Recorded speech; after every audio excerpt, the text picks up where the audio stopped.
لە سێبەری باوەڕدا بەشی دووەم. نووسینی محەممەد فەتحوڵڵا گولەن. پارێزرانی پێغەمبەر بە شێوەی موعجیزە. جابیری کوڕی عەبدوڵڵا ڕەزای خوای لێبێ دەجێڕێتەوە. لە گەڕانەوەماندا لە غەزای ذات الرقاع و لە دۆڵێکدا کە درەختی زۆر بوو، پێغەمبەر صلی الله علیه وسلم بەنیازی پشودان لە وڵاخەکەی دابەزی.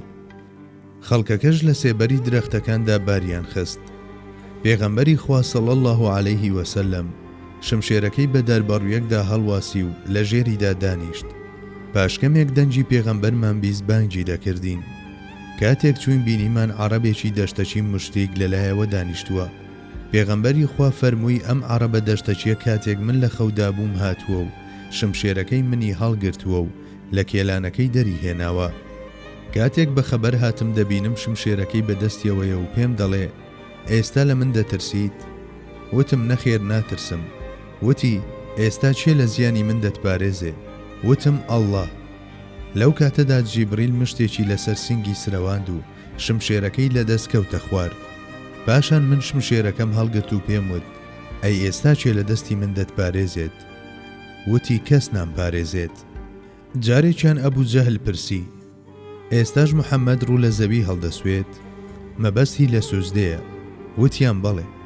وتی سوێن بێت بە لات و عوزا، ئەگەر بەو شێوەیە بیبینم دەبێت قاچ بە ملی دابێنم یان دەبێت دەموچاوی بە زەویدا بچەقێنم.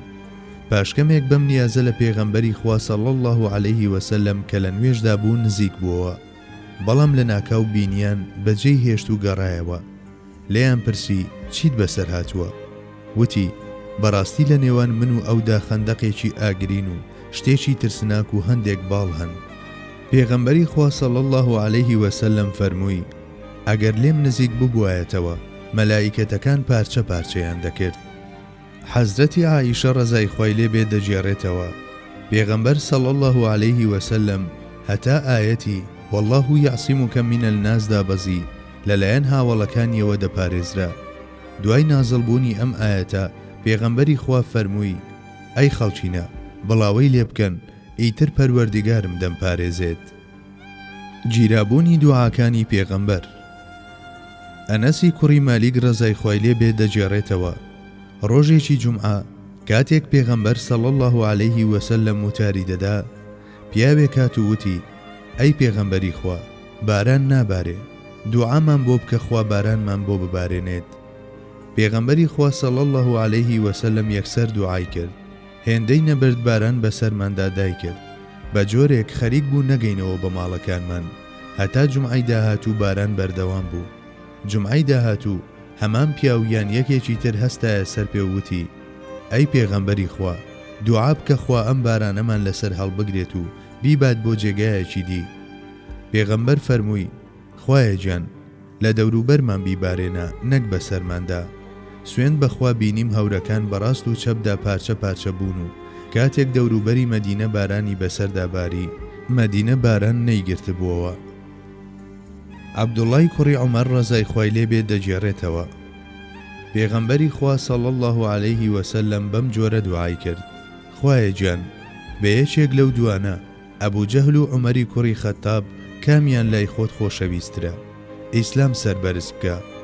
بەیانی ڕۆژی دواتر عومەر هاتە خزمەت پێغەمبەری خوا و موسڵمان بوو. عەبدوڵڵای کوڕی عەباس ڕەزای خوای لێبێ دەجێڕێتەوە. پێغەمبەری خوا صلی الله علیه وسلم ویستی دەست بە ئاو بگێنێت. ئاوی دەستنوێژم بۆ دانا. فەرمووی چێ ئەمەی دانا؟ وتم من. فەرمووی خوایە لە دین شارەزای بکە. گیرابوونی ئەم دوعایی پێغەمبەری خوا ڕوون و ئاشکرایە، چونکە عەبدوڵڵای کوڕی عەباس ناوبانگەکانی وەک الحبر الئەمە و ئەلتەرجمان القورئانی بەدەست هێنا و لە تەمەنێکی کەمدا جێی خۆی لە نێو کۆڕی زانایانی حەزرەتی عومەردا کردەوە. لە ئەلموسەنەددا ڕیوایەتەکە بەم جۆرەیە خوایە گیان ئاشنای بکە بە ڕۆحی دین و فێری تەویلی بکە. ئەنەسی کوڕی مالیک ڕەزای خوای لێبێ دەجێڕێتەوە. دایکم بردمی بۆ لای پێغەمبەر صلی الله علیه وسلم وتی ئەی پێغەمبەری خوا ئەمە ئەنەسی کوڕمە هێناومە بۆ لای تۆ خزمەتت دەکات دوعای بۆ بکە. پێغەمبەری خوا فەرمووی خوایە ماڵ و منداڵی زۆر بکە.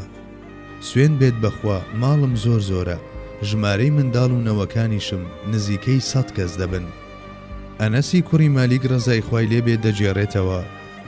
ڕۆژێکیان پێغەمبەر صلی الله علیه وسلم هات بۆ سەردانی حەرام، پورم خواردنی پێدا. بە دوایدا کەمێک نووست، پاشان بە پێکەنینەوە بە ئاگا هات. حەرام پرسی: ئەی پێغەمبەری خوا، بەچی پێدەکەنیت؟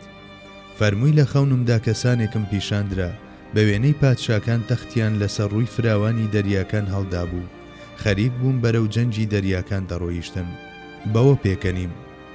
حەرام وتی: ئەی پێغەمبەری خوا، دوعام بۆ بکە با منیش یەکێک بم لەوان. پێغەمبەر صلی الله علیه وسلم دوعای بۆ کرد.